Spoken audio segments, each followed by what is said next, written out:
I've been keeping a journal since 1989, back when I was just 11 years old.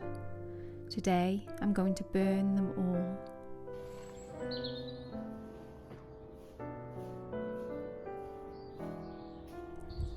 Welcome kindreds, it's Jessica. If you know me and my channel, then you know that I love journaling. It is the cornerstone of my spiritual practice. It is my anchor. Journaling is magic in the best possible way, and I'm going to make a video about that soon, but not today. Today is not that day. Sorry, I'm being overly dramatic, but honestly, this feels dramatic. A little while ago, I made a video about feeling lost. Making that video and the beautiful responses from you helped to shift something in me. I knew there was a threshold to cross, but I was also feeling resistance, that fear of the unknown and the urge to cling on tight to what I have right now and to what I thought might have been. This is one of my really early ones, 1990, 1991. I knew I needed a ritual, something symbolic, something big and meaningful, which would nudge me, force me really, to take that step into the unknown. It's the picture that my daughter did when she was like a toddler. Ritual is as natural for us humans as breathing, but we are currently in the time of the great forgetting, and so the healing power of intentional ceremony for turning points in our lives has mostly been lost. I thought it would feel kind of awkward having you guys here with me, but it actually feels really nice. Thank you.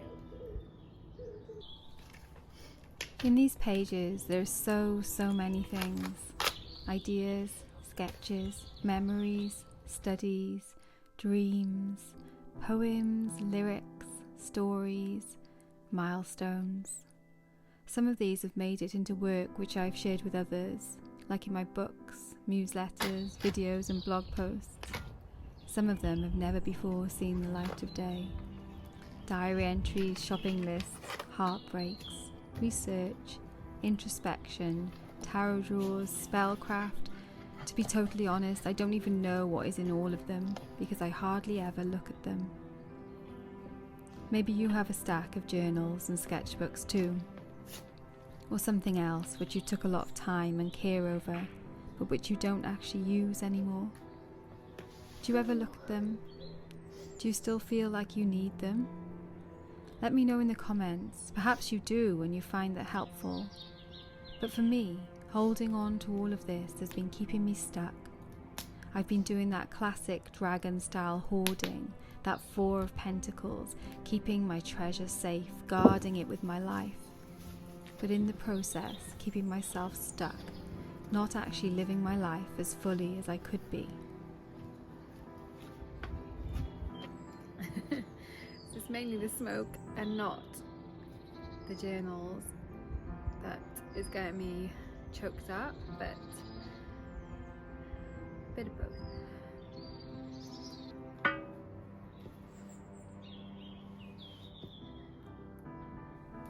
By holding on, I was sending the signal to myself and to all that is, that I am fearful that I have already lived my life, that all my best ideas have already been thought, that all of my art and poetry has already been created, and that all of my magic has already been spent. And, most of all, I was sending the message that who I was, my past, defines who I am now and who I will be as I move into the future. That is not the message I want to send out. I no longer believe that to be true.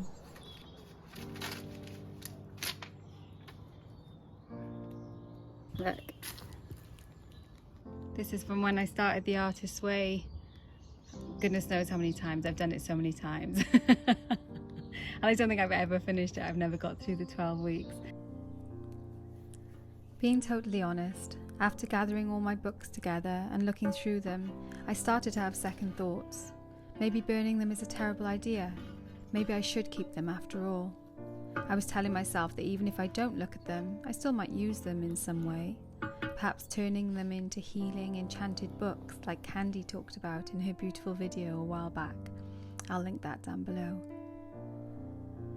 But I've had years to do these things, and I have not. I was just looking for an excuse to hold on. No, it is time to shift out of my comfort zone, time to let them go. And I'm grateful to them for holding me for all these years. I thank you and release you.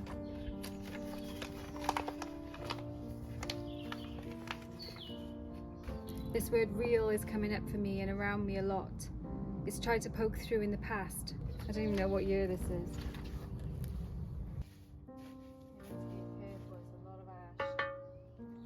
Our society is so focused on bringing things in, but without letting things go, composting, releasing, there's no space for the new, and trying to cram it in there anyway just feels stressful and overwhelming. And so, with this powerful threshold crossing ritual, over 30 years of my heart words turned to ash, I've created sacred space in my home and in my heart. Thank you for witnessing me as I cross over this threshold.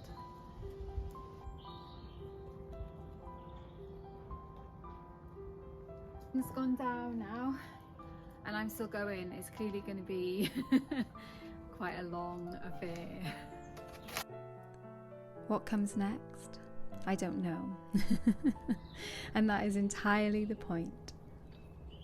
To say that I'm ready would be a lie, but I am open for what comes next. I've created a beautiful open space in my home and in my heart, a space for change, for possibility, for growth. Moon diary that I was keeping a few years ago. I thought myself, my treasure, was in those pages, but my treasure is actually in my heart and in my soul and body, right here, right now.